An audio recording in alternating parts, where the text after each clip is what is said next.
Well, good evening and thank you to everyone, and especially our honoured guests and their families who are participating on the panel, as well as the lawmakers and community leaders, for taking the time to join our conversation tonight. I am the British Consul General, Jeremy Pulmore Bedford, here in Atlanta, and I'm pleased to see a full auditorium tonight because it is only together that we can put an end to sexual violence in conflict.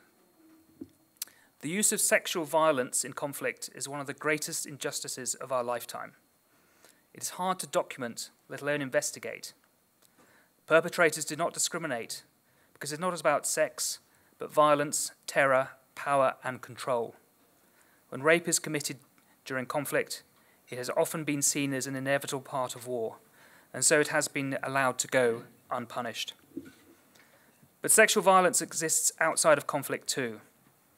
The appalling truth is that when sexual violence is committed in a non-conflict and post-conflict situation, it is all too frequently remains unpunished as well.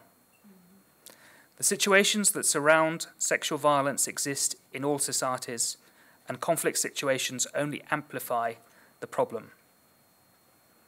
Tonight, our panelists will be sharing their views on how we can take together action to end sexual violence in all situations, because the common denominators between sexual violence in any situation is the true problem we must fix. Please help show your support by using our hashtag #TimeToAct, as you post and tweet about the event tonight and about other similar events that you may go to. Now it is my great honour to introduce Emma Wade, the British Embassy's Foreign and Security Policy Counsellor, who will delve deeper into the United Kingdom's goals for our global summit in London and this event in Atlanta, which is part of the Global Relay, with British embassies and posts around the world hosting different events for 84-hour period across the globe. Emma has spent the last 17 years in the UK's Foreign Service, working on issues from the international trade policy to leading the government's preparations and response to international crises. For her work on the latter issue, she was awarded the Order of the British Empire by the Queen in 2012. As a career diplomat, she has been stationed in Mexico City, Chile, and with the European Commission in Brussels, and also to the UK's mission to the United Nations in New York. In her current role at the British Embassy in Washington, she leads on a wide range of foreign policy issues, including our initiative to end sexual violence in conflict. So please help me and give a warm welcome to Emma Wade.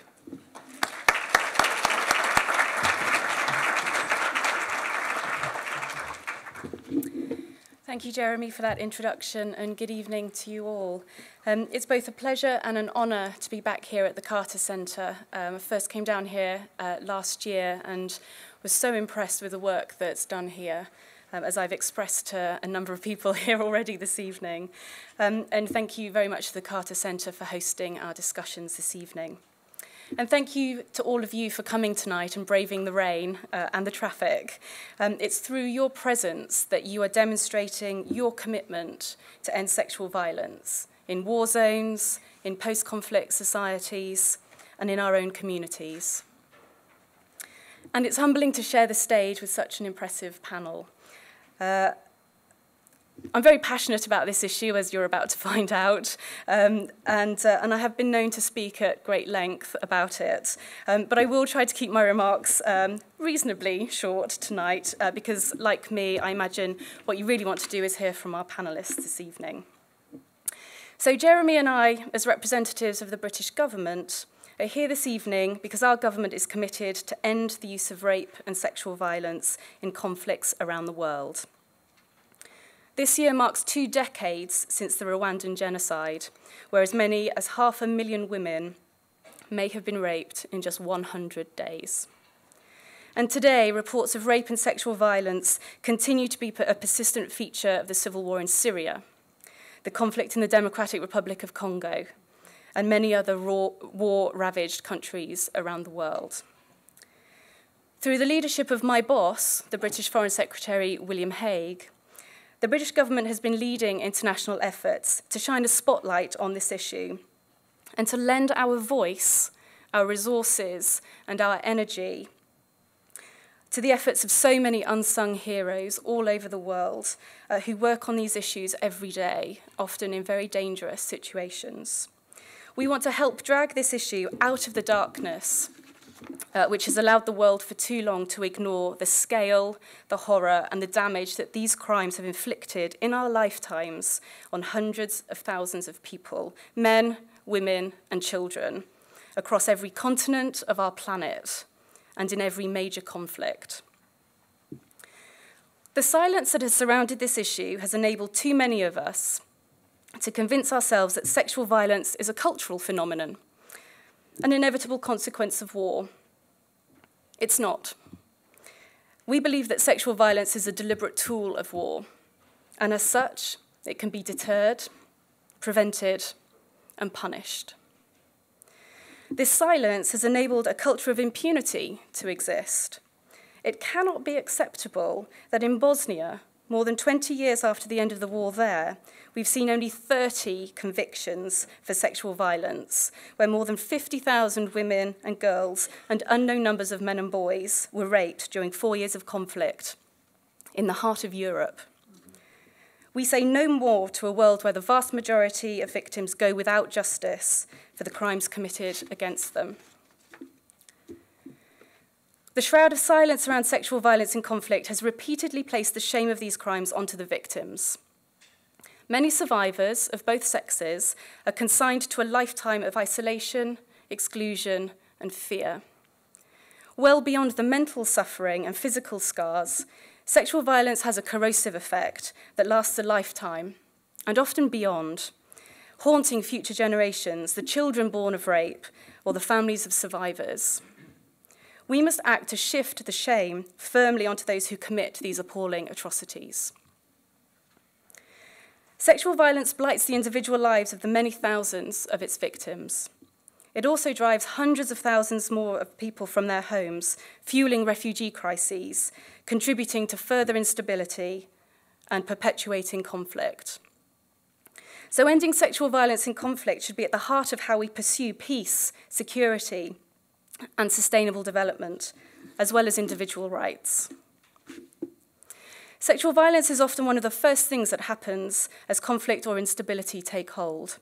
Yet it's usually the last thing to be taken into account by those ending wars or rebuilding nations. Appalling acts of sexual violence are happening around the world every day, including right now as we sit here in this room. We say no more. It's time to act. So I'm proud to represent a government that has been working to build an irreversible momentum to end sexual violence in conflict, to offer better support to survivors and end impunity for the perpetrators. I want to take a few minutes of your time this evening to tell you a little bit about what we've been doing in pursuit of this goal.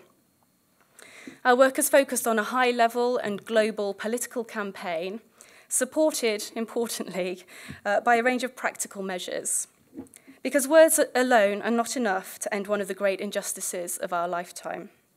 To put it frankly, the political track gets you some of the way, and then you need to show you can get stuff done.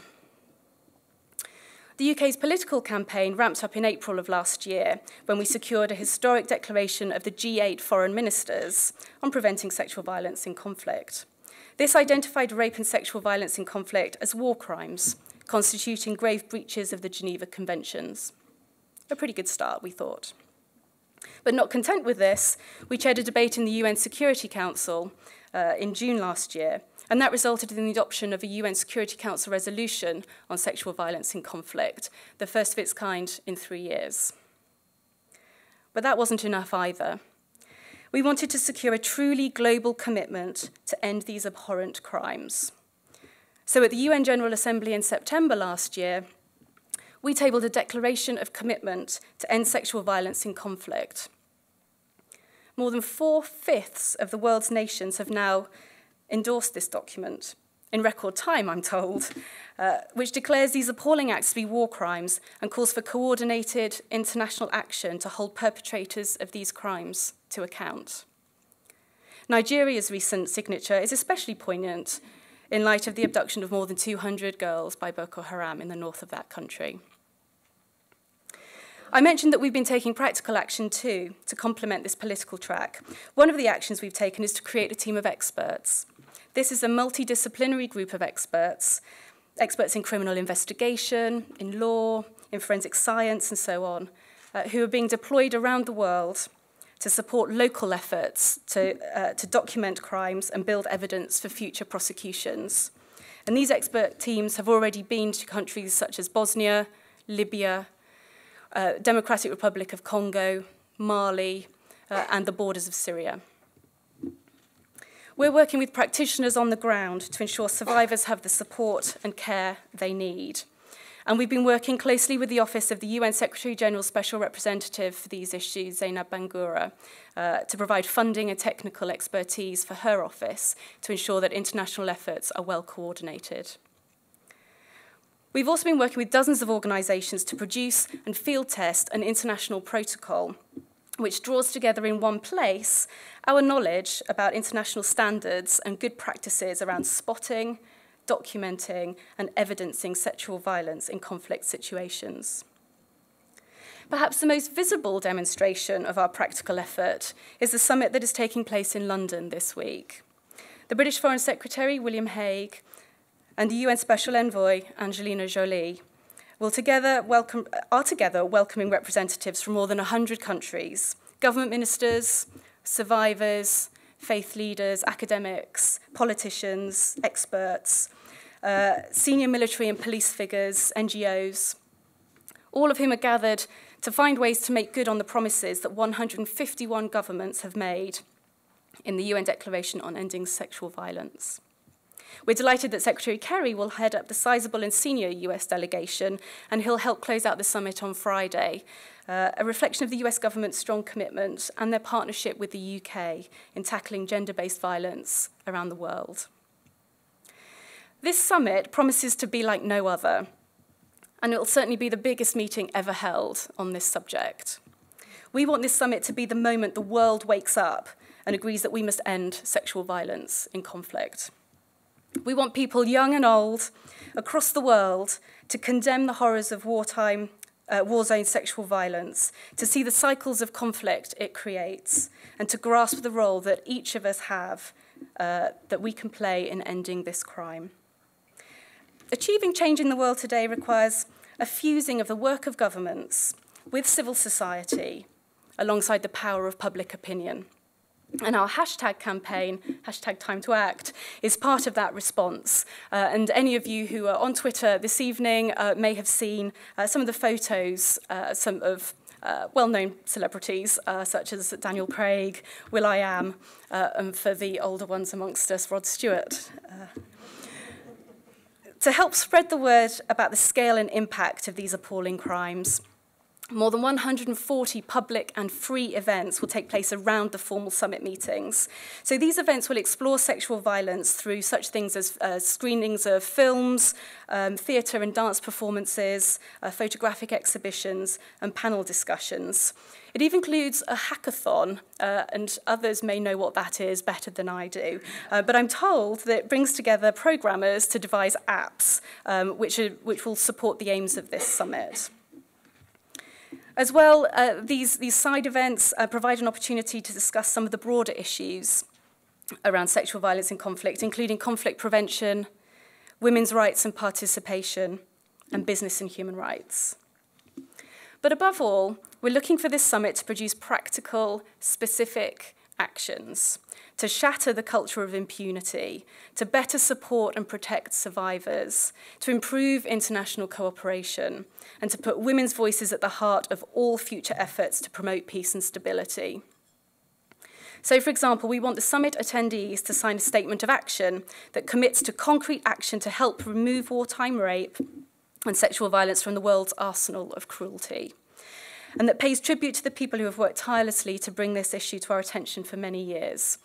And I'm delighted to say that Secretary Kerry has already signed up to that statement of action. We believe that the launch and use of the international protocol, this practical manual for practitioners on the ground that I mentioned a few minutes ago, will help investigators preserve information and evidence in the aftermath of attacks, and that this in turn will improve the chances of someone being successfully prosecuted at the right time, and to protect victims and survivors from further trauma.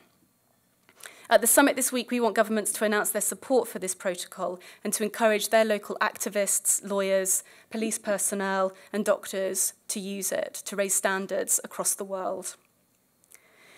We recognise that there's no law that can be passed or treaty adopted that will abolish war zone sexual violence overnight. Changing the persistent culture of violence and impunity will take years, and it will be formidably difficult. This is a cause for our generation. Nevertheless, better laws and better implementation of existing laws will help strengthen prosecutions and increase the prospects for successful convictions. So we'll be urging countries to ensure their domestic laws on rape and sexual violence are in line with international standards and to make sexual violence in conflict a war crime. There should be no safe haven for perpetrators of sexual violence in armed conflict. The summit will also look at the role that the military can and does play. When sexual violence occurs in conflict zones, soldiers are often the first people on the scene, but they're not always properly equipped or trained to deal with this sensitive problem. This needs to change, and armies are often responsible for carrying out these abhorrent acts. This must stop. We want agreement to improve military doctrines and codes of conduct, and we will call for all soldiers and peacekeepers to be trained, not only to understand the gravity of sexual violence in conflict, but to prevent it and to protect people. It's important that regional and international organisations, the United Nations, NATO, the African Union, the European Union, will be represented at the summit this week to ensure that these measures are adopted at the multilateral as well as the national level. And we will ensure that these issues are on the agenda for the NATO summit, which the UK is also hosting in September. We will increase support for survivors of sexual violence and for the human rights defenders who shine a spotlight on these crimes. The British government has already committed around $200 million to this effort. And today at the summit, the British Foreign Secretary announced a further $10 million to help survivors rebuild their lives and their communities. So we will call on others to join us so many more traumatised men, women, and children can access critical support. It is in our hands to treat victims as courageous survivors, not as social outcasts. We will ask the governments of the wealthiest nations in the world to announce new funding support, including to survivors and to the local grassroots organisations which often work at the heart of the most affected communities. Our efforts build on their work, including to put women's voices right at the centre of all of these discussions. We're also working in tandem with the UK's Department for International Development, who alongside USAID have been leading a call to action to help the most vulnerable in emergency situations. Simple measures such as installing solar lighting in refugee camps and providing stoves that don't require wood to make the evening meal can dramatically reduce the number of attacks. And we want these basic protections to become universal.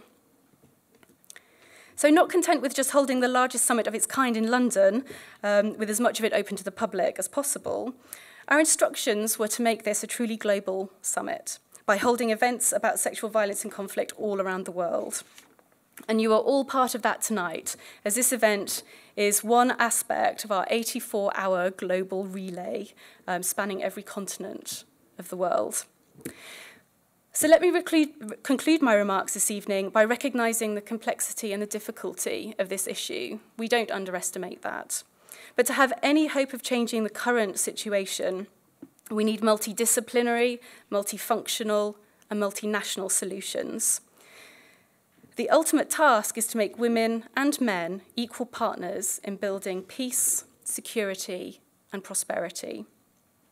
But at least part of the answer also lies closer to home. If all of us, whoever we are, and whatever we do, choose to do something, together we can make a difference. So let us together tear down the cloak of silence that has allowed this situation to endure. We all have a moral responsibility to speak out. And let us remember that the sexual violence that occurs in conflict situations is a continuum of the sexual violence we see in our own communities, in Britain and here in America. So it's absolutely right that our panel this evening includes people with first-hand experience and knowledge of this international problem, as well as how these issues present themselves closer to home. Ladies and gentlemen, it is time to better support survivors. It is time to shatter the culture of impunity and ensure that justice is done. It's time to act. Thank you.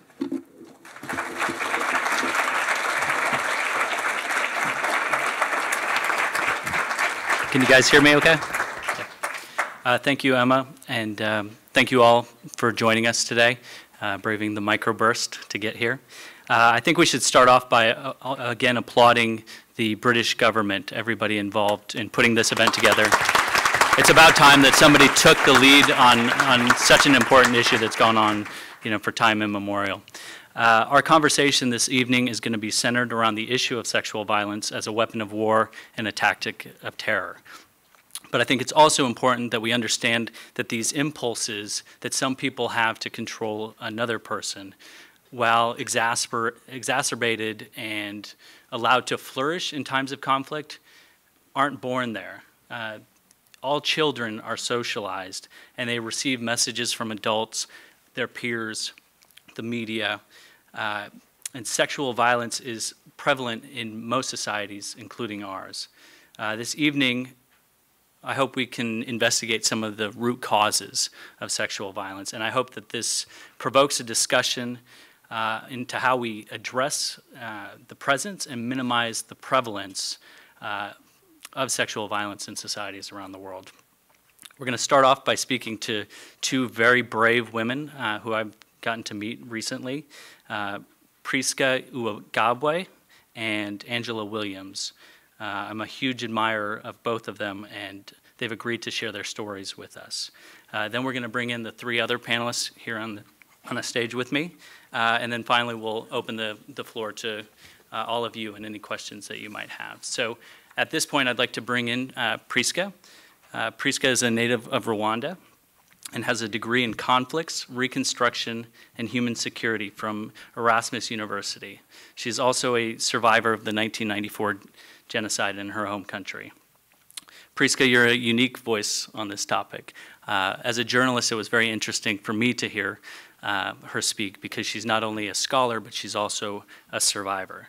And Priska, I think it would be really nice if you could start off by telling us a little bit about the global problem as you see it, and then how it relates as well to your personal experience. Thank you.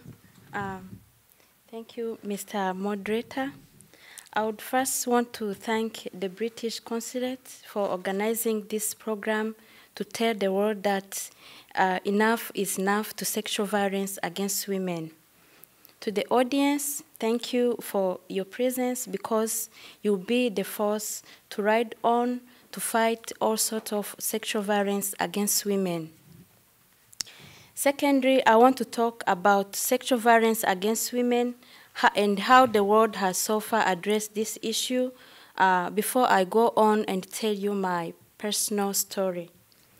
Sexual violence against women are common in conflict areas. Although none is immune to be a victim of sexual violence, women and girls suffer most from it during conflict and wars and in our homes because of our vulnerability in the society. During conflict, women do not suffer on the hands only of only rebels, but also from the military, either as peacekeepers or directly involved in conflict. Literature shows how during the Croatian and Serbian conflict, both Serbs and Croatian armies raped over 20,000 women. So if the watchman himself is stealing, how credible will his account be? It is very surprising and even more shameful to read from books and official documents that government, international humanitarian law experts, and the global civil society have all realized that rape is being used as a weapon of war and violate principles of humanity. In spite of this, no evidence exists to support the world's readiness to combat these crimes. Rape is used to make us lose our dignity and identity, and our very right to live, as in the Rwandan case, where Hutu extremists used rape as a tactic to treat Tutsi women as subhuman and to tell them, quote, "You are nothing to us.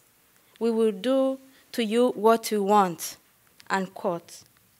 As of today, no state has ever been held accountable for the use of rape as a prohibited weapon of war or for their troops' involvement in rape in peacekeeping. The silence and impunity perhaps serve as incentive to rebels and state soldiers during conflicts and wars because it is very cost-effective and hence the occurrence of rape during every single conflict. It is difficult to understand the long culture of impunity. Perhaps all the strong and powerful states who should serve as police to impose this law are all guilty of similar crimes by their troops or policies, and in their fair minds feel guilty of their pasts. But for how long will we continue to nurse the guilt of our past and allow that to destroy our future? It is time for us to build a strong conscience to protect the future by putting a high price on rape and making it very expensive and ugly tool for any state or a group in armed conflict. It is my strong conviction that sexual violence against women anywhere in the world should merit the full response by international community, just as the actions of terrorists and other extremist groups do. The vague phrase, "never again," should be backed by well-defined and tangible actions to be employed to make sure that never again indeed means never again, but not a wish. After the Holocaust, the world said it will not happen again, yet the Serbian genocide came to pass. Again, never again was the catchphrase. Never again went to sleep during 1994 genocide against Tutsi, and in this period, between 250,000 to 500 girls and women, mostly Tutsis, were raped by Hutu extremists. Let me take few minutes of your time to elaborate on the effects of sexual violence on women and in the society in general. Actually, I'm one of these victims, treated inhumanly in public together with other girls because of our ethnicity and gender. Rape leaves a woman with many lifetimes problems. No level of reconciliation and reparation could address and correct them. These problems include some being infected with HIV/AIDS, unwanted pregnancies resulting in giving birth to children perceived by mothers as enemies, psychological trauma, reduction of self-esteem, fertility problems, and stigmatization. These statistics I'm going to give to you are only based on Rwandan case. More than 67% of raped women during the genocide were infected with HIV/AIDS. About 20,000 children were born to women as a result of rape. A lot of these children don't know about their pasts as their mothers refuse to talk about it. Some women do not love their children because they are a constant reminder of what they went through. A good number of these children are always ashamed to be the children of a perpetrator who raped their mothers, and those children tend to reject their identity.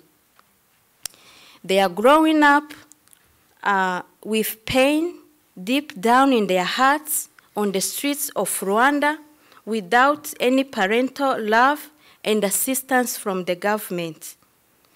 What is going on in their minds as they grow up with little or no care, no one knows. Would they pay back to the society for punishing them for a crime they did not commit?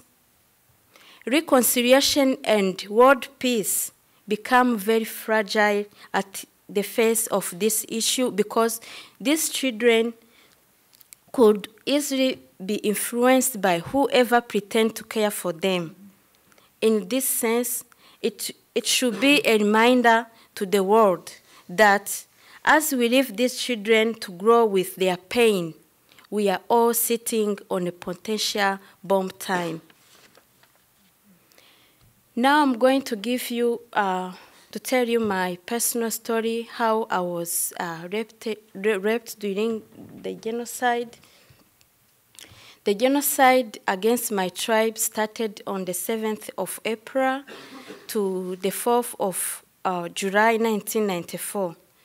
During this time, I saw death coming to me in so many ways, different ways, so many times. One of the ways I want to focus on today is when I was raped with Hutu militia. It was at dawn 11 of April when killers got us from our hide. We were taken to a nearby primary school, and we were ordered to sit down on a line, a very long line, waiting to be killed. If one person on line was killed, the other person next to her or him had to drag the body into a pit. That person will come back on the line to be killed. Whilst killings were going on there, some perpetrators, some killers started raping women in public. I always wish not to never have seen those scenes in my life. Killers and bystanders were laughing and mocking at us that we were supposed to be killed because we are cursed ones. Even God who created us had abandoned us. It was so agonizing. The torture we went through that day was so massive to bear. Some other killers will also say that, no, we want to see Tutsi women nakedness. Some women, they were removing clothes and they were coming and, yeah, we want to see how God created them. When killings were going on, excuse me, one killer came to me and asked me my age, and he ordered me to follow him. He took me into a classroom together with some women and girls. We were raped and treated as rewarding items to killers. I was kept there about 2 weeks.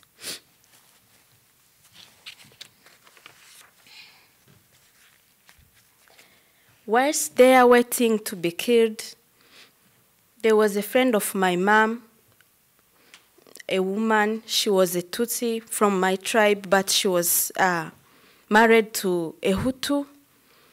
Her son was in the military. She sent her son to the classroom, the primary school. Upon hearing I was one of the girls being raped, then that military guy came to that school and told Hutu militias that he needs to take me out and he wants to kill me.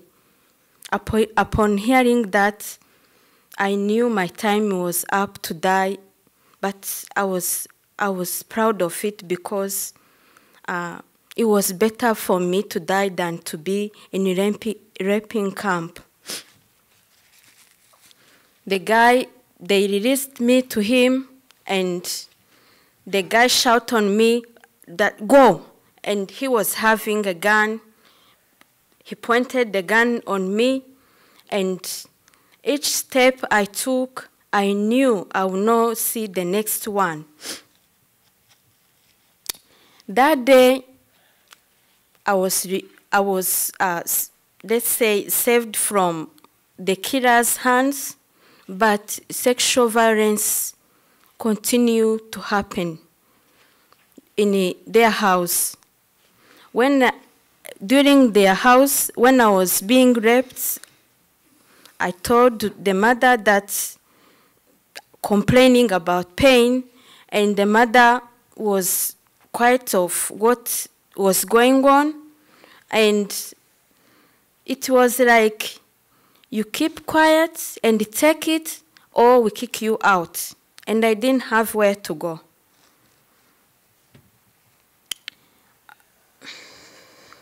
So I can't continue to tell you, I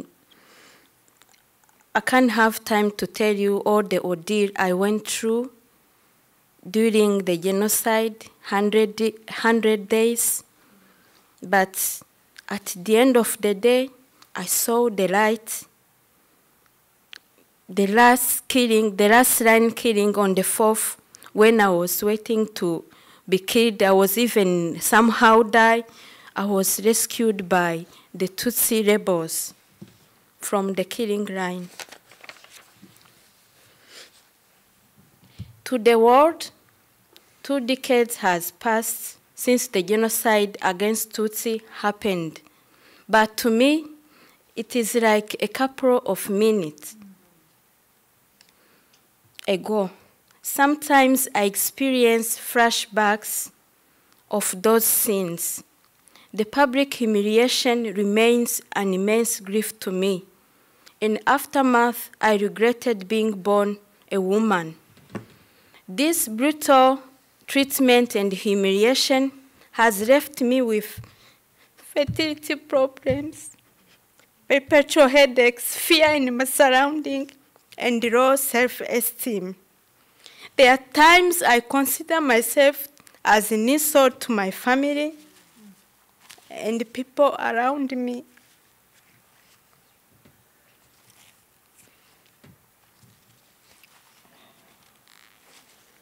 I have been in darkness of sorrow and pain for so many years.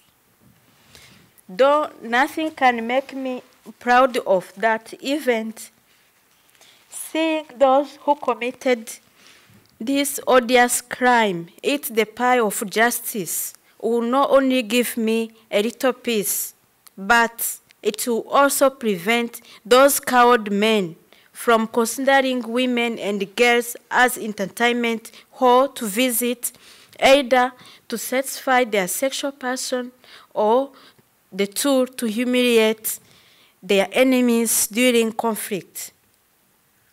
We should never allow the shadow of what I and other women went through during the 1994 genocide to fall or be a legacy of our children, because they deserve better.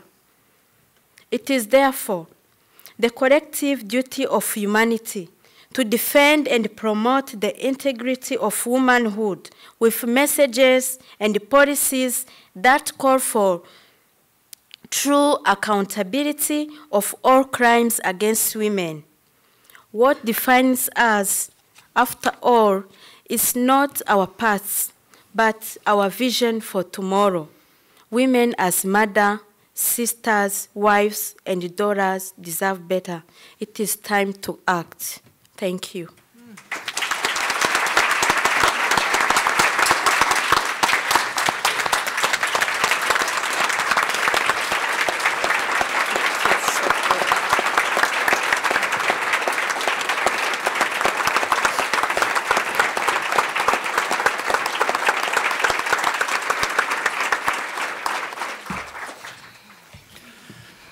Wow.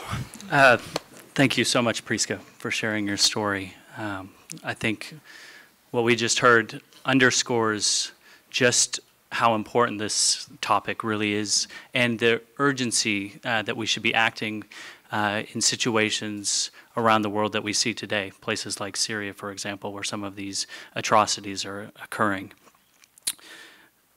I want to move now to Angela Williams. She is a celebrated author and the founder of Voice Today. Her story, while it happened thousands of miles from Priska's in a completely different circumstances, very similar.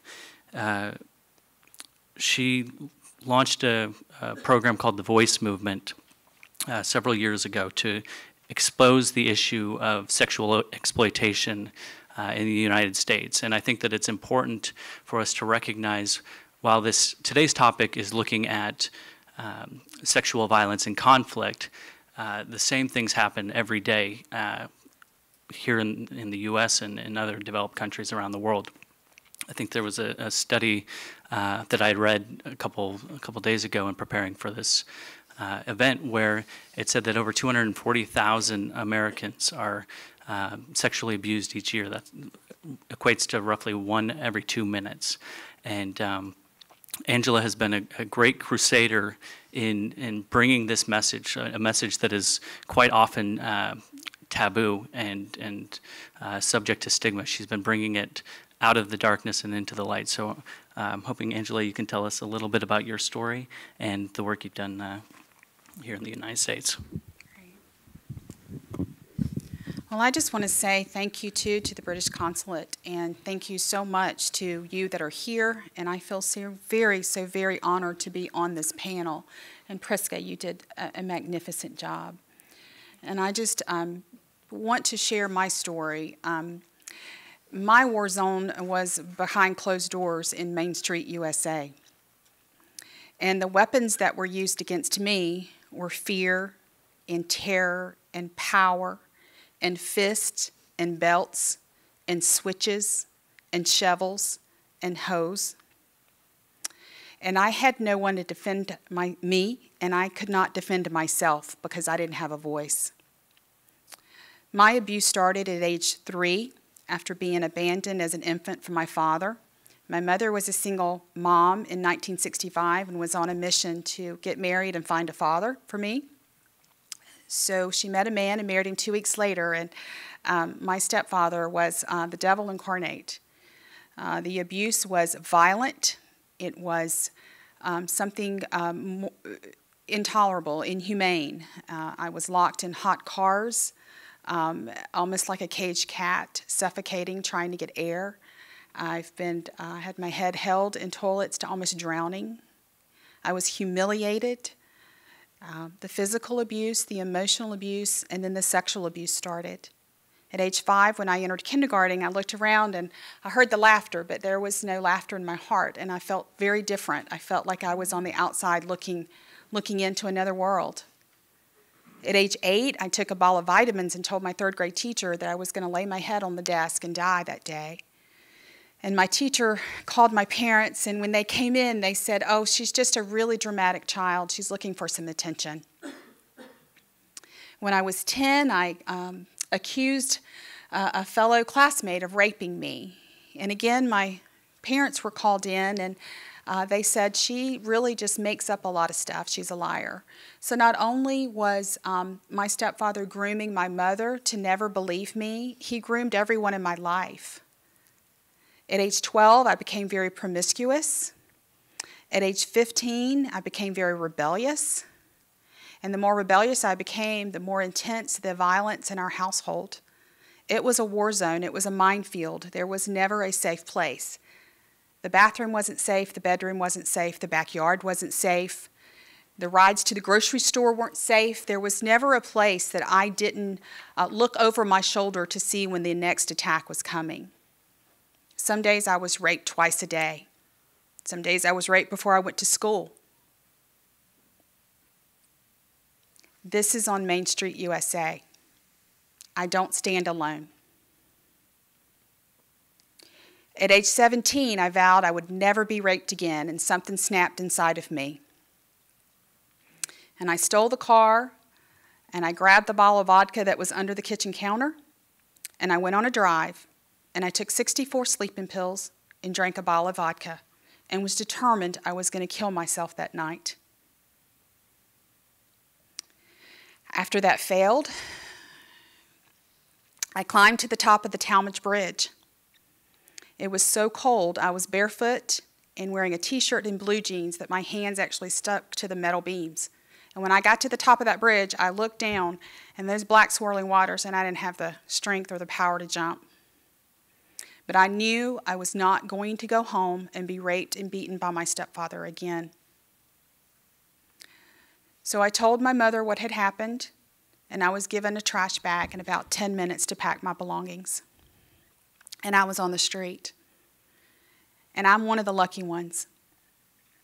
I danced with prostitution because I couldn't get a job. And he was a nice enough guy, and he drove a nice car. And he bought me nice clothes, and he bought me something to eat. And I was sitting in a room waiting for the first John to show up. At that time, I had no idea what was happening to me. I was just supposed to be nice to his friend, really nice. And I was one of the lucky ones. I got out. And I have had a life of self-destructive behaviors. I've had a life of trying to heal. I've had a life of bad decisions, of not trusting, of boundary issues, of self-worth issues, of being received, of being loved, of being accepted, of being trying to peel off the mask to even feel like a person, feel who I was before this abuse happened, or if this abuse had never happened. I am not alone. I am the war zone. I am the conflict behind doors on Main Street, that we have got to open the doors, and we have got to look behind, and we have got to protect the innocence of our children. So Voice Today, that I founded in 2008, is really threefold. We have got to bring awareness, and I'm so grateful. This is a dream come true that we have this kind of platform globally, and we have this kind of awareness. I think we should end sexual violence, period. Period. Everywhere. We have to make people aware that every child is at risk. It's about prevention. How are we going to predict and prevent child sexual abuse? What kind of programs, what kind of education do we need in our communities to wake up? And healing. We have to have healing for survivors. There has to be aftercare in our communities to be able to deal with the emotional trauma. There is no safe place to disclose. Priska and I both feel like we have just traumatized each of you. There is no real education for how you respond to us, for how you learned how to give us what we need, how you learn to have more compassion, more nurturing. If you have cancer, I'm going to bring you a casserole and I'm going to send you a card. If I tell you I've been sexually abused, you're like, gotta go. And you don't mean it. It's not intentional. We're just so uncomfortable with this topic and with this subject. And we don't know what to do, and we don't know what to say. So that's why it is so important. Conversations like this, a panel like this, to break the silence, we can break the cycle. So this is a first step. This is a dream come true for me, that we have a movement, that we give everybody a voice and we restore their power so that we can stand up and we can say, not on my watch will another child be sexually abused in any way, shape, fashion, or form. Will a woman be raped? Will a man be violated? Not on my watch. And that is my dream, and that is my passion, that we stand up together and we stop being afraid of this subject. Because there are solutions, and there's some great work happening, and I'm excited to be a part of it.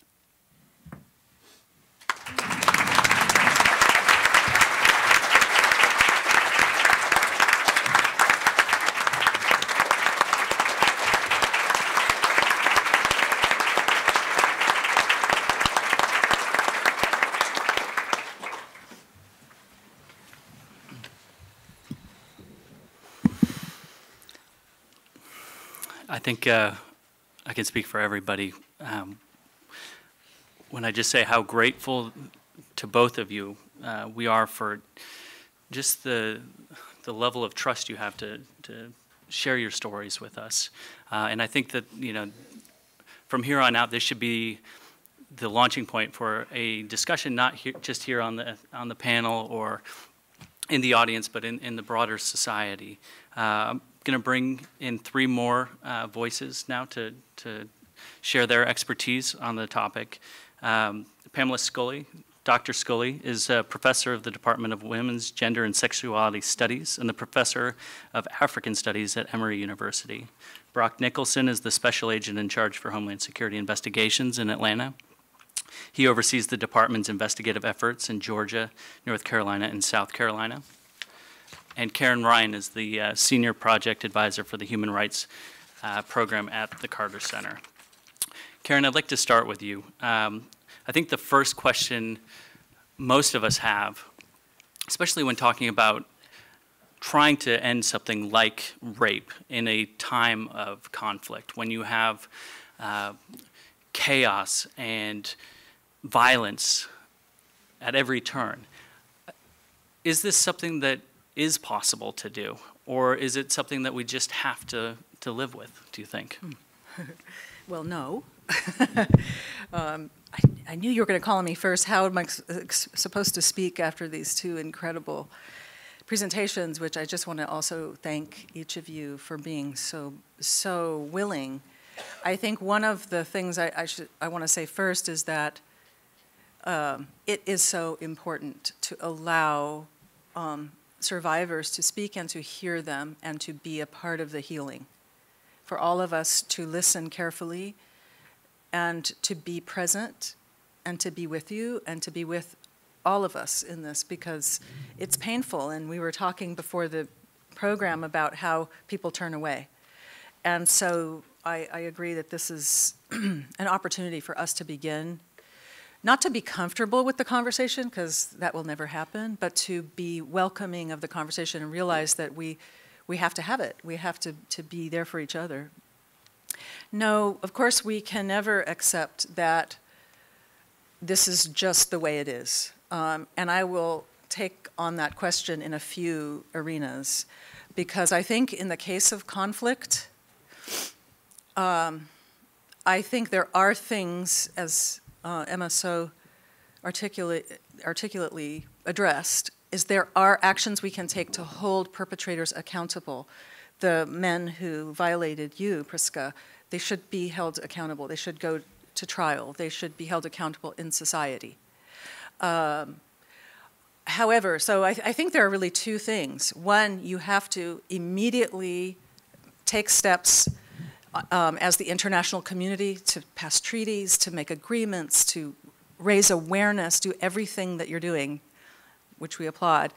But we also have to understand that in conflict, especially now where conflicts are so irregular, most of the conflicts in the world are irregular conflicts. They're not between large states that abide by the laws of war, for the most part. These are chaotic situations. And so with small groups, militias, warlords, et cetera, who are not going to be the ones that go to ICRC training programs. The first thing I just want to say is we have to do everything within our power to prevent conflict, period. To prevent conflicts from breaking out in the first place. And we need to be honest with ourselves that we have failed in the last 20 years in a very big way. Whether it was Bosnia, Rwanda, Congo, Iraq, etc. That if we are not about preventing conflict, which means noticing when a situation is becoming conflictual very early, years and years. Every one of these conflicts were very much erupting many years before wars broke out. So let us at least be aware in the US and the UK and other big powers that this is also our responsibility. And I would just propose that we keep that on the agenda, because that helps us be more effective in our message, that we are also willing to be introspective about our own role in conflict. So I would just say that. And then on the domestic front, because the question also applies there, I would just want to mention that we had a conference about this last year here at the Carter Center. And as a result, President Carter wrote a book, just shameless plug here. President Carter wrote a book called A Call to Action. And it's called Women, Religion, Violence, and Power. And what he attempted to do was ask us to look at the root problems in this book, which are the abuse of authority, so religious authority, family authority, state authority in the case of war. So the abuse, and in particular, it's very interesting on this issue of the role of religion and how religion can be misappropriated when a woman who's suffering from domestic violence comes to church and asks for help, and he says, well, you must turn the other cheek, because that's what Jesus wants you to do. This kind of power must be challenged. So we cannot accept it. Leaf, to your question, there are things we can do, but I would just say, let us, while we're doing those things that we can do, all of the steps that are being recommended by this initiative, let's also remember that we have to look at root causes. You raised this at the beginning. What in our culture allows this to go on, in our religions, in our states, in our communities, and allow enough space for both things. Help the victims and the survivors, and at the same time, let's take a long-term commitment to address the root problems. Thank you. Dr. Scully, addressing that issue, you know, I work for CNN. I don't think I mentioned that in the beginning, but just this week, we've heard stories of a woman being stoned to death outside a courthouse in Pakistan for marrying a man that she loved. 2 women were gang raped and lynched in India. We have not only the nearly 300 girls who were kidnapped by Boko Haram in northern Nigeria, but today 20 more women were taken by Boko Haram. Is this something that we're seeing more of? Is it happening more frequently? Or is this something that has always been going on and we're just now paying attention to it? That's a really excellent question. And first of all, I'd really like to say that I do appreciate having both the story of Rwanda in Priska's life and also the story of America in Angela's life, and that there is a continuum. And I think it's actually very difficult to say. For example, South Africa and the Democratic Republic of Congo vie for being the rape capital of the world. And one of the debates in the South African literature is rape worse after the ending of apartheid? Or does it look worse because finally you have a government that is actually looking at rape? And I think it's actually very difficult to tell. But I do think I'm an historian by training who ended up in a women's studies department, which changed my life. And increasingly what I'm doing is teaching, trying to historicize what we're dealing with right here, which is to say, so I teach a course on rape in wartime, which at the moment I've gone back to World War I. And we do World War I, the Holocaust, the rape of Berlin, Vietnam, Korea, and end up in Bosnia for that course. And I now do a series of courses. And because actually there's new attention since Bosnia and Rwanda to rape in conflict, there's now also new historical questions being asked of past conflicts. And so places where people did not expect to see rape and thought there was no story to tell, when historians go into the archives, for example, the archives of the Holocaust, they discover that there was rape. They discovered there was terrible rape. This was more widely known because of the emerging Cold War, and so there was always a story of Russians coming in to rape women in Berlin, but what was much less known was that there were American soldiers doing the same thing. And so in a way, the more we learn about rape today, thanks to the efforts of the UK government and others, the more we begin to realize that rape has been in conflict always. And so it's not a new story. However, I do think what Karen was saying, which is that there's something different, I think, about the wars of today, the last 20 years, make the synergy, this horrible synergy between domestic violence, child abuse in peacetime and rape in wartime much more entangled in ways that are truly horrible. And as Priska said, rape in conflict is really, really cheap. You don't even need a penis. You can have a piece of wood. You don't even need to be a man to rape. And so for me as an academic, I wrestle with, on the one hand, as we pay more attention to and indeed have this really difficult conversation, we also make available rhetorics that people in conflict can use against people. You know what I mean? So that it's a really complicated conversation. But another thing that I would like to applaud the UK government on is they talk about ending sexual violence in conflict, not only ending sexual violence against women in conflict, because one of the features of this new questioning is, of course, that particularly I know about the DRC, the Democratic Republic of Congo, is that men are also being raped and sexually violated. And part of, I think, the uncomfortable conversation to have is if we only talk about the protection of women and girls, we're reproducing the idea that women and girls need protection. And who do they need protection from in the normal story is men. But what do we do about men who themselves have been victims? That we need to talk about that too, because in fact that's a way of undoing an old-fashioned term, patriarchy, is if we can see men also as victims of these terrible things, not, I think, in the same numbers as women. So I think one of the worries about focusing on men's experience of sexual violence in wartime is, and I think there is a legitimate worry that suddenly you will have men's movements and all the attention will go to men. But if we think it as an analytic that we have to understand, then it becomes much less frightening, and really paying attention to men also as sexual violence victims and survivors allows us to have a conversation about the very things that people have raised, which is about gender relations. And so to end, I would say this is a really complicated question, and that it does come back to things as seemingly silly as dress codes, where high school girls have dress codes and they have to worry about whether their bra strap is showing, if they've got short skirts or whatever. The boys are allowed to do whatever because women are seen as responsible for men's sexual behavior. Mm-hmm. And that's how you end up feeling guilty and blamed for being a rape victim, as opposed to the shame attaching to the man. So it involves both historicizing the particular use of rape in particular wars, because I think it always changes, but also being brave enough to say to the Yes All Men hashtag that something seriously needs to change across the world in the way that men and women think about each other, and that we really, really have to think about every single person as a human being. Thanks. Thank you.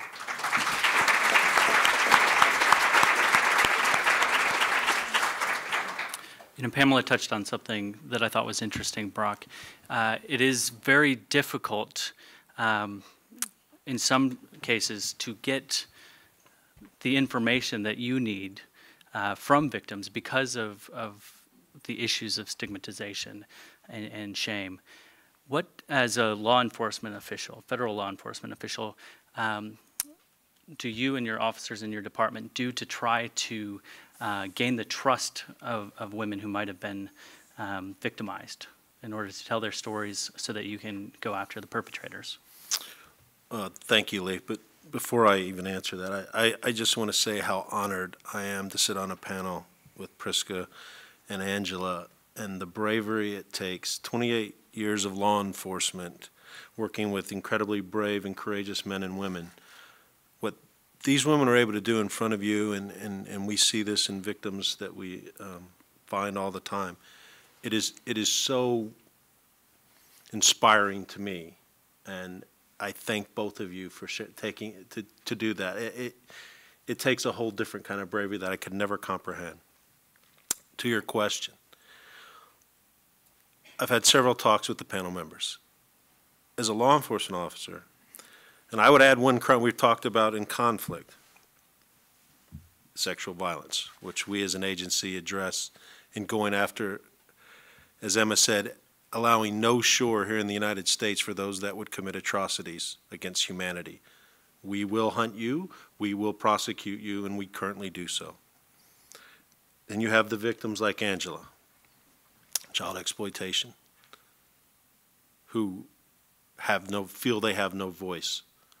To that answer, we try to give them a voice. We work on projects of prevention as well as going after the perpetrators. There's another one that hasn't been discussed tonight, and that we call the crime of human trafficking, which is a kind of combination of the two.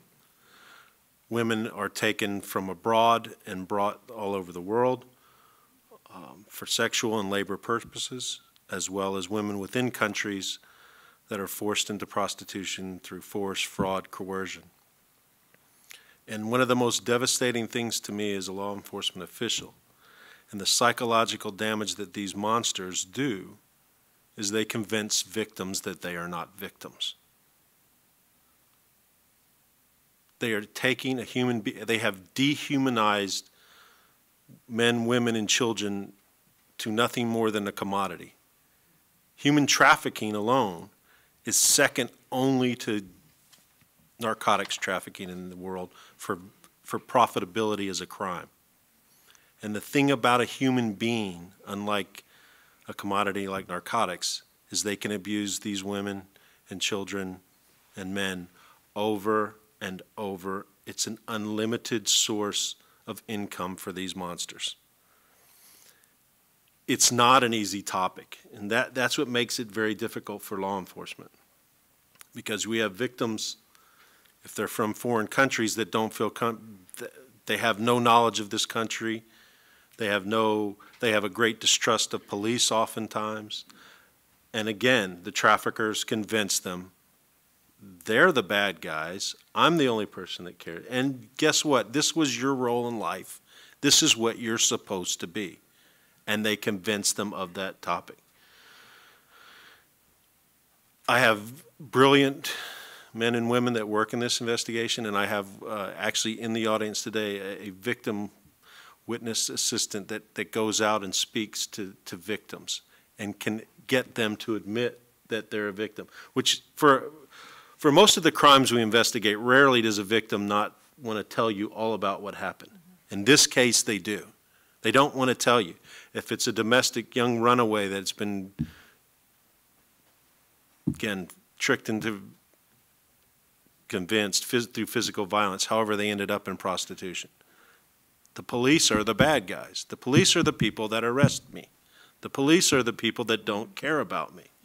So they, again, the tool for the trafficker, the tool for the pimp, and I don't use the word pimp, I use the word child rapist, because and I don't like talking about percentages, but I can tell you that it is an extremely high percentage of any women involved in prostitution in this country started so at the age of 14 or 15, which means they had no ability to ever make that decision.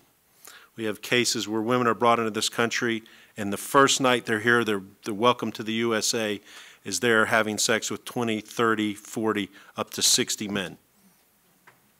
This cannot be accepted in any society. I thank the British government for taking this on. It is a global problem, and it leads, as we talked about at a luncheon previous to this, and then you put that in conflict, this dehumanization of human beings, and you put that in conflict and use it as a weapon, it is now, and it's like that on crack. It is like exacerbated to the point that, and the fact that we have to tell people that this is happening, and this is happening, as you heard Angela's story, you heard Priska's story. We're currently working on the Bosnian situations mentioned. We're about to go to trial on a Serbian concentration guard that was procuring young girls for other guards and thought that the United States would be a good place for him to seek refuge. That will not be tolerated. And to your question, and I'll leave it at that, we think events like this, efforts like the British government's making to tell victims, you are not alone. We as a society do not accept this. You can come forward to us. We will, a society will wants to hear your voice, Angela. We want to hear that so that we can hold those responsible that are committing these atrocities and let them know that in a civilized society we do not accept this as a behavior. Thank you.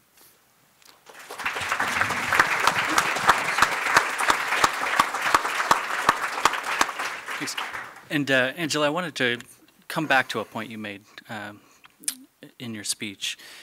You mentioned that, you know, if somebody is going through, you know, a personal experience, a tragic situation, you gave the example of cancer.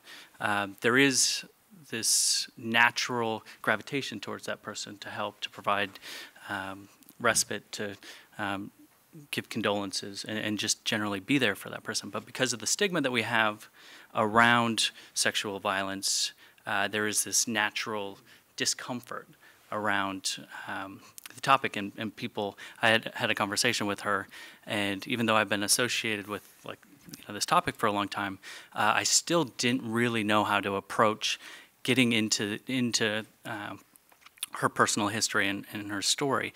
And she ended up kind of coaxing me, like, it's okay, we can talk about it. And for me, I think it's still something that I have a hard time broaching with somebody who's been in that situation. What should people do? Like, what advice would you have for people who maybe want to know more or want to show their sympathy? What can they do so that they don't offend you or you know, make a terrible situation even more uncomfortable? Well, this is a deep question, but first of all, I want to say that inadvertently, sometimes survivors are made to feel consensual in the act. And I'll give you an example. I was sexually abused for 14 years. I have disclosed in a car full of women going to a luncheon, and all of a sudden they all gasped. Immediately, that put shame on me. I have been in situations where someone has said, why didn't you tell? Why didn't you tell? Why did you do that for 14 years? So there's a huge difference in a child who is compliant because they are being tortured and violated and they're in fear and intimidated. They become very compliant in the act. And giving consent. A child can never give consent. So I think that, first of all, we have to think about our response. We have to think about our facial expressions. We have to think about if we are responding in a very compassionate way. It is one of the most difficult, and there is a veil of silence over child sexual abuse, and it is one of the most difficult things for a survivor to cut themselves open and to share one of the most violent and horrific acts of their life. It is also a level of shame that is undescribable. And in this country, 93% of the time, it is someone the survivor knows, loves, and trusts. So they may be telling you about the abuse that happened between them and their father, them and their stepfather, their brother, their uncle, their grandfather, their coach, their pastor. Somebody's very close to their family. So we as survivors are so almost protective. We're protective of our family unit. We're protective of our the family reputation. You know, we still feel fear, maybe, and threats from that abuser. So what you need and what we need is we need a lot of compassion. When I tell you I'm a 48-year-old woman, and I'm so sorry I just told my age, but I'm a 48-year-old woman. That my sexual abuse started at 3 and I was sexually abused from 3 to 17, you immediately need to see a 3-year-old in front of you. Most disclosures come from an adult, but we immediately need to think, that is a child that was violated.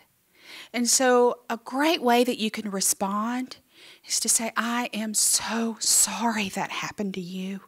Do you know that you had no power? Do you know that you had really no way to defend yourself? And how can I help you heal? I am here for you. We often are so afraid that we're going to give you some secondhand traumatization, which probably you guys need to probably take a deep breath. Unless you're a mental health professional, a lot of people don't know how to help people process their trauma and process their pain. So just saying, I am here if you need to talk. I believe you. So often, disclosures are met with denial. Well, he's the deacon of the church. He's a good, fine man. He'd never do that. So that survivor immediately clams up and shuts up. So you need to believe them in that moment. You need to be present in that moment. You need to offer them the compassion, the nurturing, the love. And when you see them again, you don't need to ignore that they just slice themselves open in front of you. How are you doing? Can I help you find some resources to heal? Can I help you find some professional help? Maybe we can find a support group. Just walk through them with that pain like you would any other trauma in that person's life. And I hope that helps. Absolutely. Thank you. And Priska, I would ask from you something similar.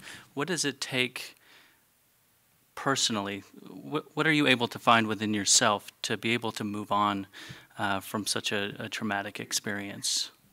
How are you able to push past and go on with your life? I'm a person that who likes to pray a lot, because I quite remember that during 1994 genocide, I promised to God that if He will be able to protect me, I will, let me say that I will serve Him. So every time, everything I do is to praise Him, and this makes me come out and find it easy to live with other people, because at times I may sit alone, quiet, and it's not. I'm not thinking. I'm thinking about something else. I'm thinking about what happened to me, and especially when I see. Every time there is a war here, it breaks my heart. But in everything, I pray, and this is something that's helped me to come out. And yeah. I'm going to open the floor up to questions in a moment, but I'm going to ask one final question, and I'm going to rely on the expertise of the entire panel. I'll start with you, Karen, since you're checking your phone. No, I'm tweeting. Okay, excellent, even better. I know listening. I know listening to this, even though I'm smiling, I'm angry, right? Hearing these stories, and I've worked with Brock before, and I've heard the stories that he sees on the front lines of this issue every day. And it's absolutely appalling. All of us are sitting here in a room in Atlanta, and this is part of a much broader global conversation that's being had thanks to the British government. But what is it that we can do? What should we be doing about this? If it's not something that's coming into contact in our daily lives, how do we get involved? How do we take action? Yes. Did you say action? Time to act? Thank you. There are many things we can do, and again, let's try to do both. Meet the needs of the survivors, but also look at root causes and begin to examine. And in the book, there are 23 recommendations. On trafficking specifically, President Carter has been using his voice to promote the adoption of the Nordic model for countering trafficking. What is that? The Nordic model is the robust prosecution of pimps and customers of trafficking victims and prostitutes, so both domestic prostitution and trafficking. Some people like to say there's a very rigid line between regular prostitution and trafficking. It's not true. So the Nordic model is very important. Canada is considering this. We just got an appeal from Ireland to help with that campaign. So I think if one thing we can do, and I hope that that the summit and the British government can help promote this idea of really promoting the Nordic model. The Carter Center, along with Rotary, and Dave McCleary is here from Rotary, may be convening a conference here at the Carter Center on this, so I'd invite people to be involved in that. On the root cause issue, I think what we are hoping to do, I'll just tell you what the Carter Center is hoping to do. We've been convening people of faith and religious leaders, and Angela and I were talking earlier about some of her work in this area. It's really, really important to get this message into the churches and the mosques and the synagogues, because the authority that the pastor, the priest, or the imam, or the rabbi have in the community is really can't compare to the authority of the state, right? So we are working with religious leaders in Africa, in the Middle East, hopefully here in the US as well, to bring that message, to make it safe in our places of worship to have this conversation. But the second sort of taking a step back and looking at the broader causes is we really have to begin examining our culture of violence. Really. I mean, this is the longer term strategy. We've got to, with our families and our children and our communities, begin questioning the culture of violence that we have apparently accepted. Another school shooting today. There'll be another one tomorrow probably. Guns, violence in our music, video games, etc. I know that seems like way too big a question to really take on and chew on it and do anything about it, but it's not true. We have to think about how this is true in our lives. Our foreign policy, our government must respond if we are not happy with a overly militaristic foreign policy. We've all, if our college campuses are not safe for girls to not be raped, 1 in 5, then that's in our control to do something about. We know that in the case of college rape, it's a small number of perpetrators. It's not that all the boys on college campuses are running around raping girls. It's a small number of perpetrators, but they're not prosecuted. That we can do something about. So anyway, there's 23 recommendations in the book. The Carter Center will continue to be working on this. So thank you for allowing us the space to offer some ideas. Excellent. Pamela, is there anything you'd like to add? Just briefly, in all my classes, I teach at Emory, but I've taught at other liberal arts colleges in America. And in all my classes, I have my students read international news, and not from United States papers. So they use the BBC News. They can read Al Jazeera. I don't really care, the Times of India. But we spend 5 to 10 minutes or more every day that we meet discussing the news, because one of the things I think we all have to take on much more seriously in America is how incredibly ignorant we allow ourselves to be.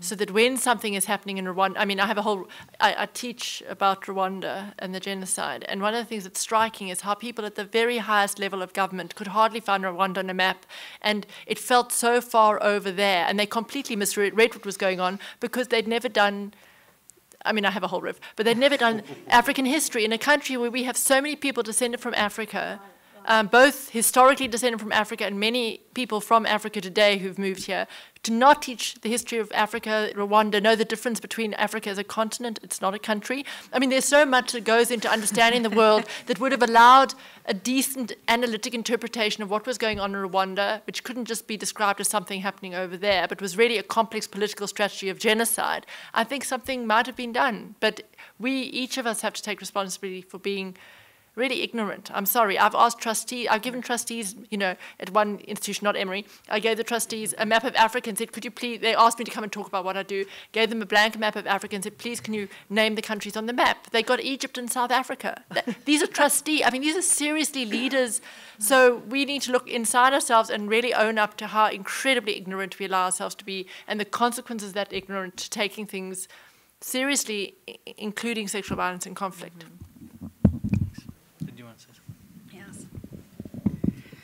Well, I live my life 24 hours a day pretty much trying to contemplate this. And I think one answer that Voice Today offers is prevention. We've really got to teach adults how we predict and prevent child sexual abuse, because if we look at the CDC ACEs study, the Adverse Childhood Experiences study, and the health consequences of childhood trauma, you look at drug and alcohol addiction, you get depression, you look at eating disorders, you look at the prostitution prostitution issue, the human trafficking issue, and 80 to 90% is rooted in child sexual abuse. So how are we going to protect our children when they come out of the womb?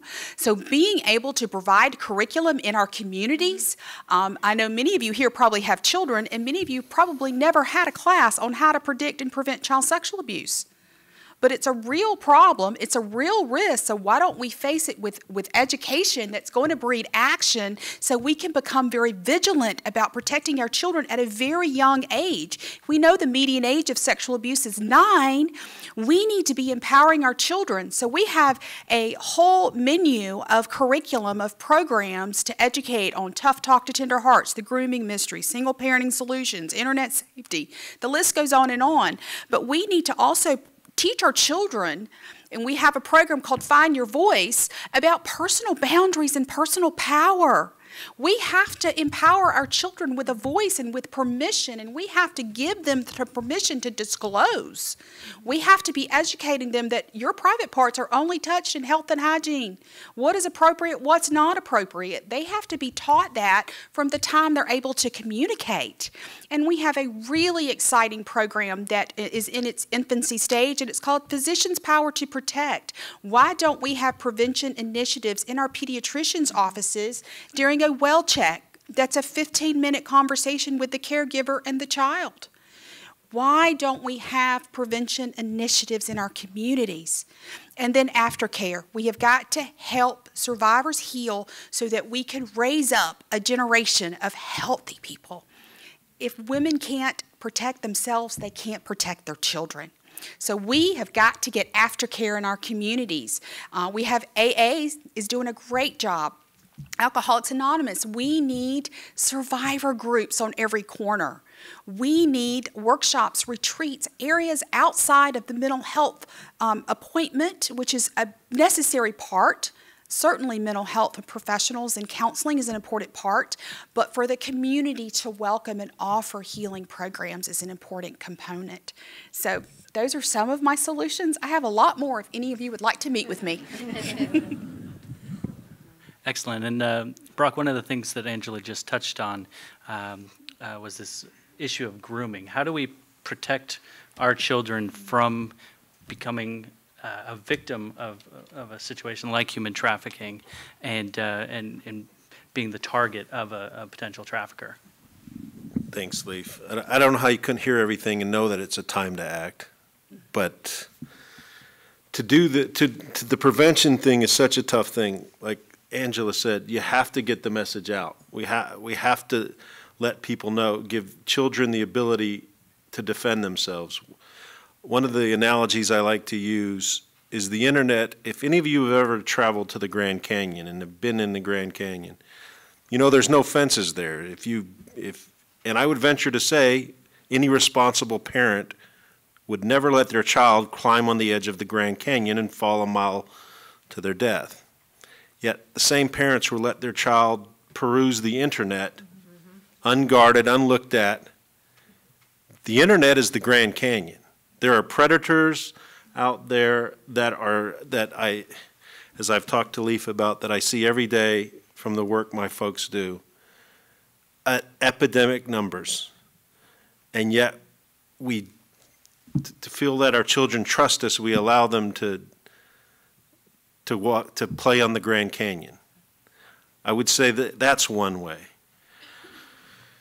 You know, and it's forms like this, and I just want to publicly thank. And this is a crime. These crimes are one that, doing this for many, many years, this is a crime that we as law enforcement cannot do alone, without groups that work with survivors, without groups that work with children, without groups that spread this message, whether it to be to hospitals, to teachers, to schools.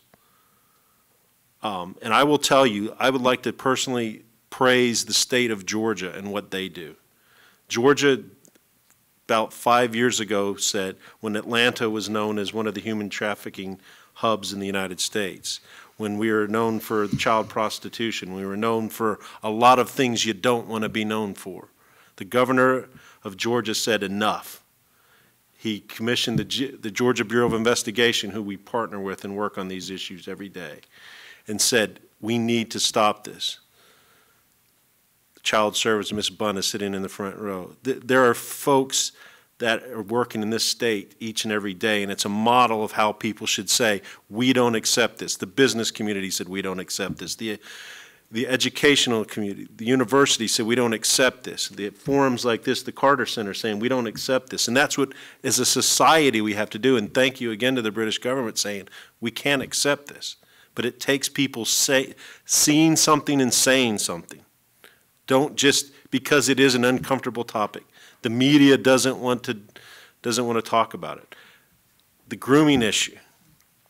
For a long period of time, Amazon sold a book authored by a gentleman who told people how to groom children for sexual activity, how to groom their parents to allow them access, this sold on Amazon for years till we finally fought it. And they used the First Amendment again, oh, you can't take. We as a society can't accept that. So that's what we can do. We can just, as the slogan says, a time to act and say no more in this society. And everyone is a part of this. It's protecting your children. It's watching out for others' children. It's for acting when it's time to act. It's easy to just turn your eye and say, most people have that with this crime. It's something that happens to someone else. If you talk about trafficking of folks, that's something that happens in third world nations. If you talk about this very topic about in conflict, like Angela said, there's conflict behind doors here in the United States. It's this distancing oneself from this can't happen to me. I can't tell you how many parents that my folks and that we deal with that thought this couldn't happen to me. It can and it does every single day. Yeah, sure. I just want to add, too, that you can contact your elected officials. We need a movement across this country to remove the statute of limitations on the criminal and civil courts because disclosures come later in life. It's very difficult, the burden of proof for a child. Often to get prosecution, they need physical evidence, and it heals very quickly, and you're talking a very small child against an adult. And sometimes the disclosures don't come until into adulthood, so that perpetrator is continuing to sexually abuse children. So we really need to contact our elected officials and let them know that we are behind getting justice for survivors and remove those statute of limitations. And Georgia has done a great job on the criminal side, but we have got a lot of work to do on the civil side. So.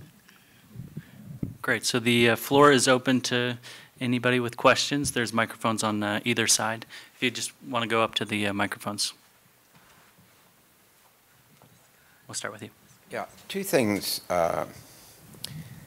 I'd been fortunate to write a book, Doc Hollywood, we made into a movie a while back. And I'd love to see a movie and a book. We worked on a book we put out, Puberty Prevention Club, where kids who never learned what puberty's about don't understand why their friends are going out on dates.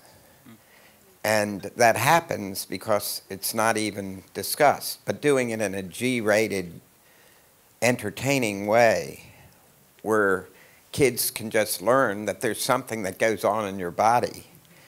And as you say, doing that through the school system, I think that's one issue. The other issue I will say that I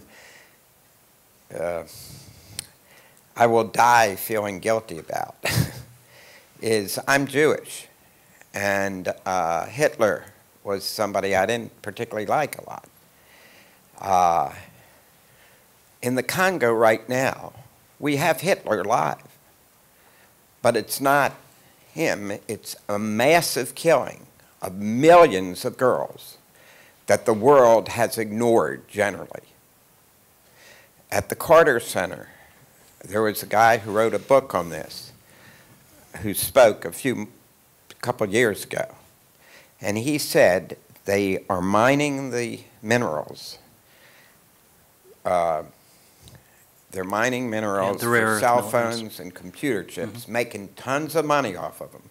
And these companies have military to protect the minerals. And at the end of the day, they said, you all did a great job. Now go out, rape the girls. That's what they tell them. They protect the minerals, but rape the girls and have fun.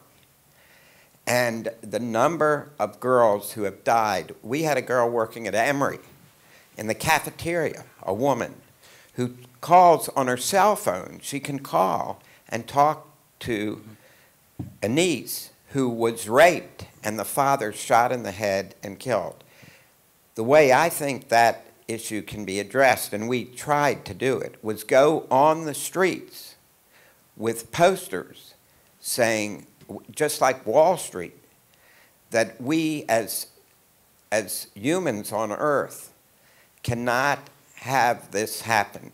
And this will give the politicians the power to really do something about it. If every day, and we went out, and it was on the front page with signs like this for, you know, for the times we went out. But if we had thousands of people in the world going out and doing this every day or for half an hour once a week, I think you might get a lot more impact than just, I mean, conferences like this are great, but you've got to have the grassroots, social media push as well. Right. And I think the End Sexual Violence Conference and the you know, the 84-hour conversation that's sparked, hopefully that's just the beginning. That's not the end, and we can say, well, we know a lot of information now about this. Hopefully it's,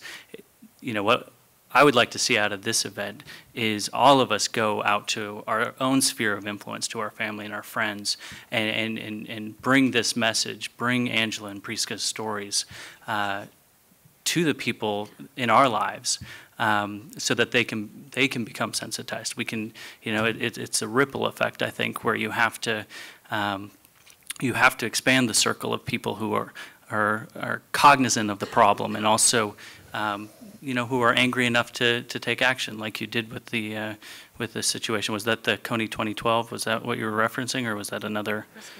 No, this was just, there were specific events, but my wife and I and students would go out once a week on the streets in front of Emory, and we did it in front of CNN with Spelman students. But we do it every week. And we were hoping that other people, you know, that it would become infectious and other people would do it too. Yeah. But it didn't end up being a Wall Street. Priska, I think you wanted to respond to that. Would everybody here go out next week on the street?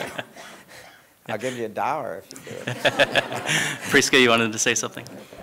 Thank you. I would like to ask everyone here in this room to be a voice of the victims, in a way that everyone is going to go out and, let's say, ask the international community to physically fight those perpetrators, because it's always I always surprised on this issue, because the international community is always there to watch. I'm not blaming them, I'm sorry, but it seems they always want to watch. They are like bystanders. They always sit and say, let's see if whether we are going to intervene or not. During that period of taking decision, victims are being raped, victims are being killed. So it is, I think, me and anyone who wants to join this fight, we should ask the international community to have a standby troop well equipped to go to fight those perpetrators. They should know, I mean, just be there to say, like in the case of Rwanda, when people were being killed, we had the UN troops on the ground. They didn't protect anyone. So it is time for us, for us to ask them to physically fight those perpetrators. Thank you. Your question? Hi, I'm a graduate student at Rollins School of Public Health at Emory University.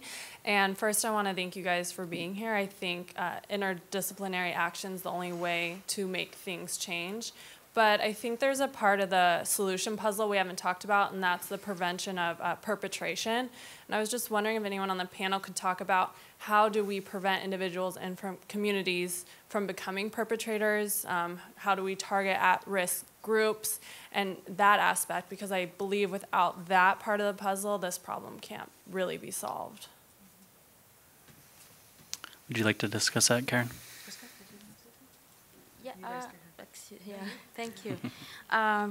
The way to help perpetrators not to be like involved in killings or raping women is, first of all, educate them about the consequences of, let's say, rape.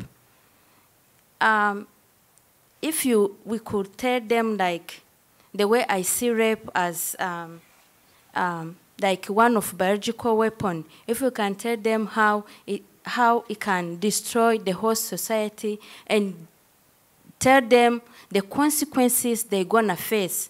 If really there are serious punishment in front of them, you educate them and you show them consequences in front of them, even if it's gonna be 100 years that they're gonna face it, I think it will help to prevent those perpetrators to be involved in the killings or raping women. Thank you. Brock. One of the things that we see, and one of the things when you talk about perpetrators, it's doing as much as saying, stop using a word like pimp, that in this country, unfortunately, I know if you go out at Halloween, you'll see kids, adults in pimp costume. If we turn the term to child rapist, I would venture to say nobody's going to send their kid out as a child rapist. I'd like to think in a civilized society we would, but it's taking that and not just.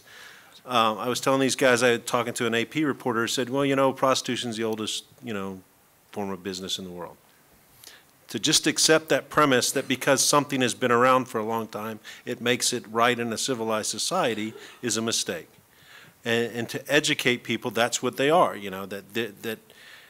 and we have actually gone after the perpetrators, if you will, the clients of young women, saying that this is not acceptable. You wouldn't accept, if it was your mother, if it was your daughter, if it was your sister, would you do this? And that these girls, and educating that whether it be prostitution, educating in conflict area, that this is, that again, that in a civilized society, that is not what we do. We have to expect better of young men and women, and unfortunately, in trafficking, we see women involved as the perpetrators.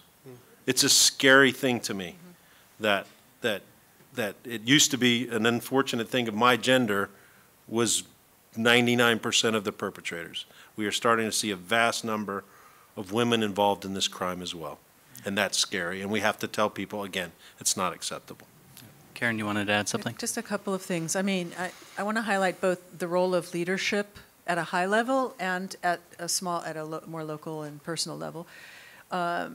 Look at the impact of somebody like the Pope, for example, who could articulate something to an entire community of 1 billion people, and the sort of the ripple effect and how that might change perceptions if the Pope, somebody with that kind of platform, would become a spokesperson. And we see this Pope trying to articulate different messages from before.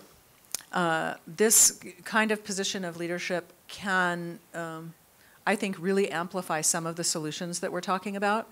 I think also at a smaller level, just a couple of stories. One is a reverend in Kenya who goes into the prisons in Kenya And he teaches about what he calls fraudulent masculinity, which is a very interesting phrase that he uses. And he tells men that they have been, basically miseducated about something called fraudulent masculinity, and it's a disease. And he's preparing them to go back out into the world and to treat women as equals.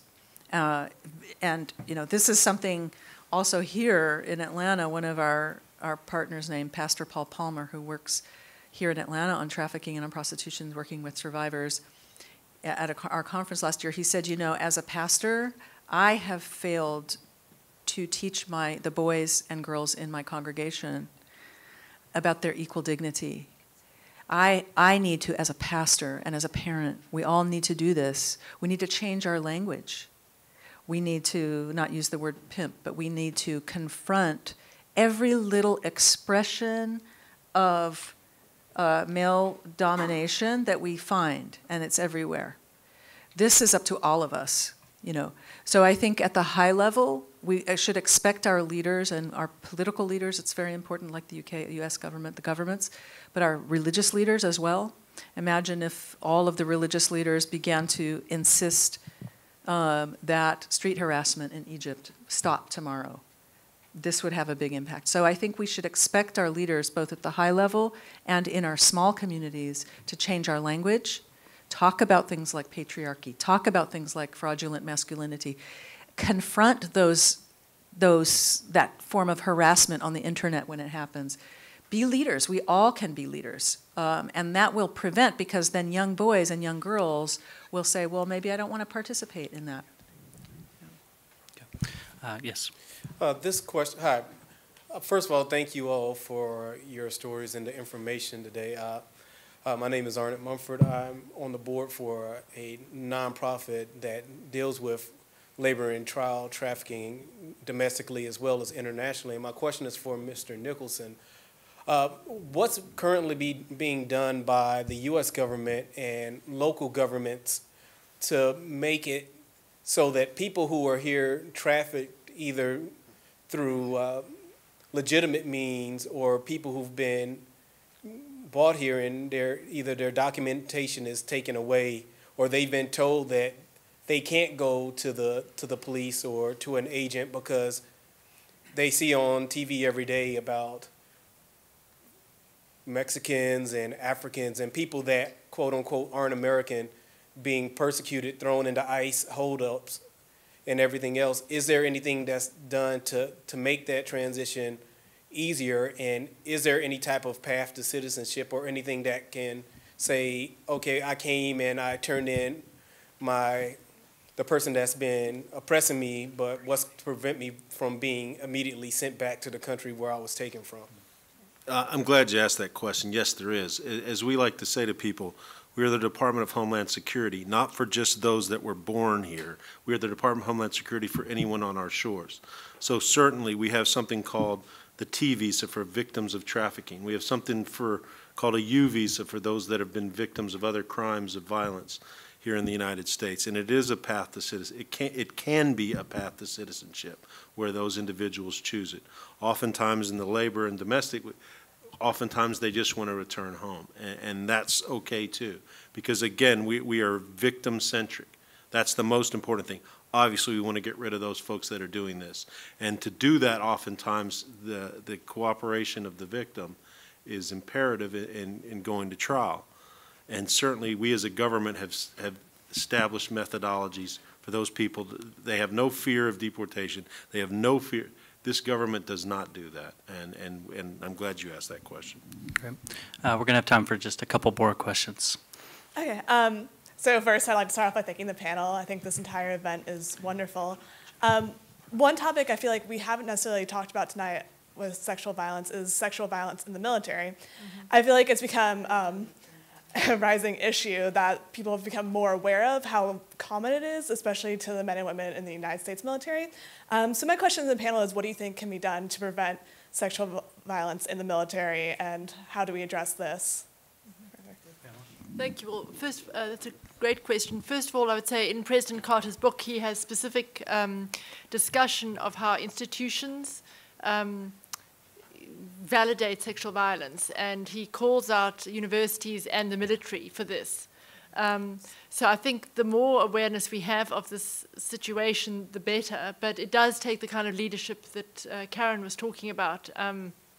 It doesn't help if someone, in Afghanistan talks about sexual violence and then, gets told they have to be quiet, or the general who takes it, is taken right up to the level of general, who then says, well, it wasn't that bad and please be quiet. I mean, you have to have leaders in the military who are willing to prosecute these charges and take it seriously. I do think we are seeing more consciousness around this. We're having hearings in the Senate. They didn't go as well as one expected, but I do think this is raising the bar. And frankly, I'm not joking either. Something like the House of Cards TV series, which had this as a central, narrative issue of their last season, it's really important. People get used to the idea that maybe this is something we can talk about. And at universities, which are also institutions which have been bad on this issue, we now have task forces, including at Emory, on Title IX, trying to make sure that we respond appropriately to sexual violence issues. And as Karen was saying, with Dr. David Lissack, who's done study of offenders, he started at a university and has now moved on to helping the Navy, and kudos to the Navy for taking this seriously, is the studies they've done do show indeed that a very few number of men are responsible for most crimes, for most sexual violence in universities and in the military. And so one of the points he makes, which Angela was saying also, is when a woman comes forward and says, I was raped, the first thing that someone in a university or a military situation needs to understand is that that woman is telling the truth. And she needs to be taken seriously because probably the man who raped her has raped other women too. And so if you take it as this is not date rape or something else, or something could be called date rape to be washed under the carpet. The men who do this are predators, and they know exactly what they're doing. And I really recommend a video. It's an enactment of an interview that David Lissack did with a man he calls Frank, who was a perpetrator on a college campus. And it's an actor acting out, the actual script of this interview.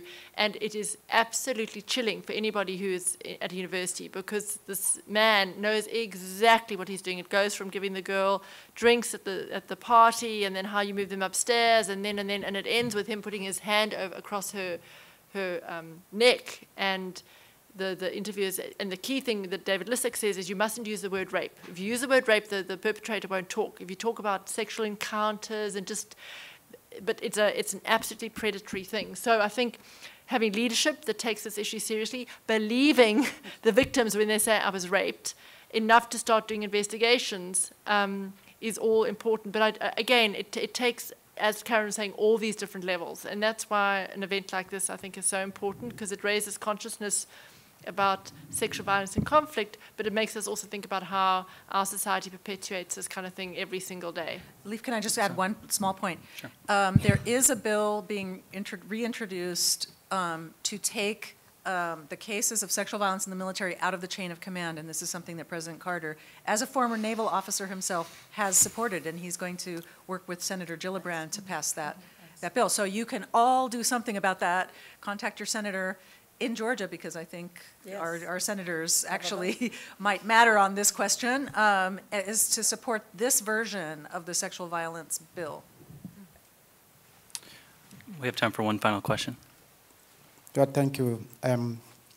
Mine is not a question, mine is a sort of encouragement and a way of trying to maybe contribute. And it is about prevention of this sexual violence in the society.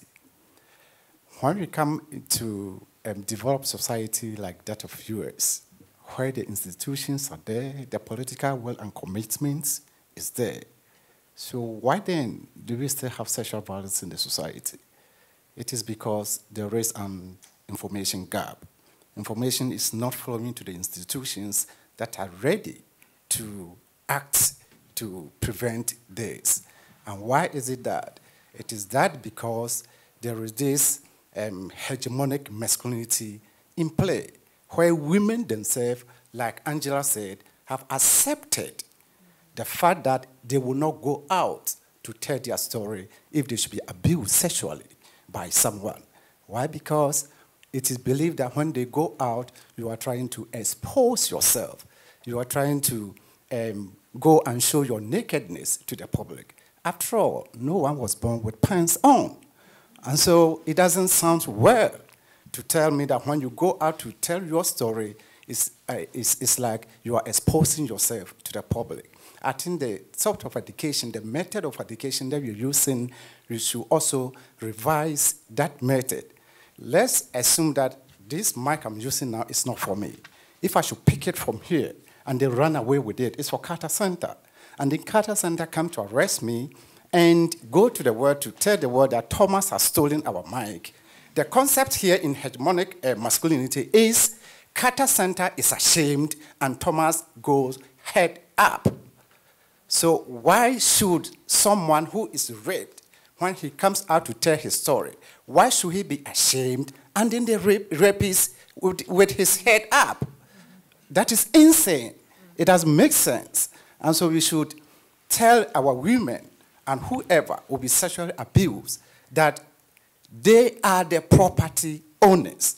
And so they have the right to come out at any time to make the information available for the institutions to act. Excellent. Beautiful sentiment.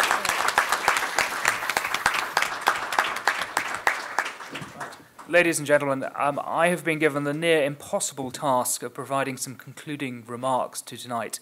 But before I endeavour to try and do that, please join me in giving a big round of applause and thank you to our wonderful panel.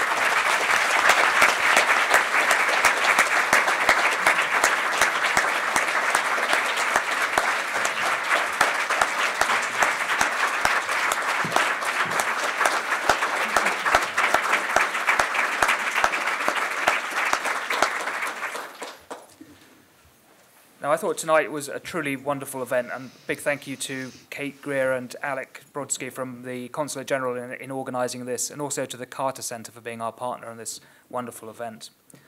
Now, in trying to provide some concluding remarks, what I'm going to do is just highlight the various things from tonight that really struck me personally. And of course, this is a very subjective attempt to try and sum up, because we all have different things that we will have taken away from tonight. First of all, I was very struck by my colleague Emma and the way she highlighted the progress that's been made over the last 18 months on the political track with things like the G7 debates and the UN Security Council debate. But also I was very struck by the way she highlighted the need to do the practical work, the stuff to get things done, such as the summit, the protocols, and holding those responsible to account, all of which is very important. Second, I'm sure like everybody else, I was absolutely struck by the wonderful testimonials that we heard from Angela and Priska tonight. There's nothing like that sort of personal testimony to really bring home the importance of this subject and the importance to all work together to try and end sexual violence. And from Priska, I found that a couple of things that really struck me again. First of all, the fact that she said that silence and impunity serves as an incentive to the rapists and those who conduct violence. Also, the fact that we need to put a high price on rape and that never again really does mean never again. From Angela, I was struck again by the fact that she referred to the domestic violence as a war zone, the domestic sexual violence, one that goes on behind the windows and doors of mainstream USA, but also obviously Main Street UK, Main Street every country in the world. And also the need for us all to stand up together and to stop being afraid of the subject. And then from the panelists, the various words of wisdom that really struck me again were the fact that we need to do everything possible within our powers to end the conflict in the first place. And that's ending conflict is one of the prime roles of diplomats like myself and Emma and others. So it's very important to have that underlined again and again.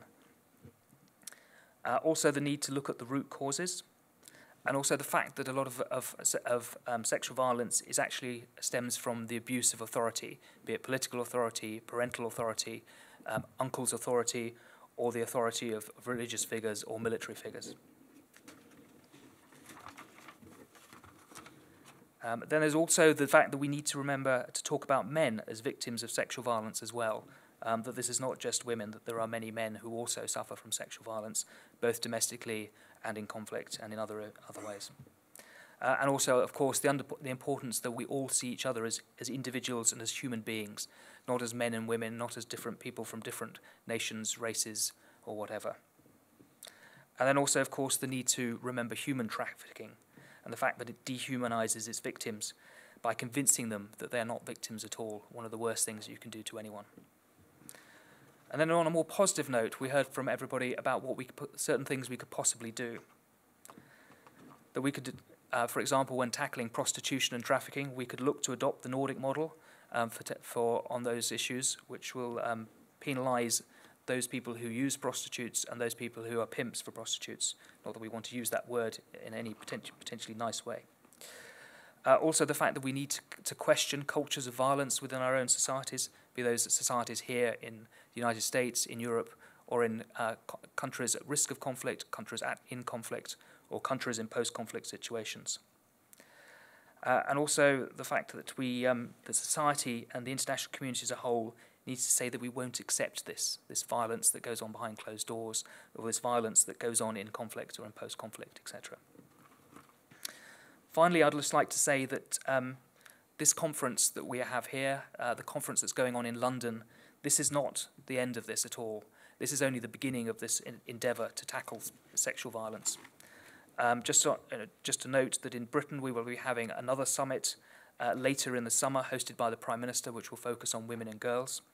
And in the September NATO summit, PSVI will be very much a major topic of discussion in Wales. So let me just finish by saying, of course, it's now a time to act. Let's all go together and act on this issue. Thank you very much.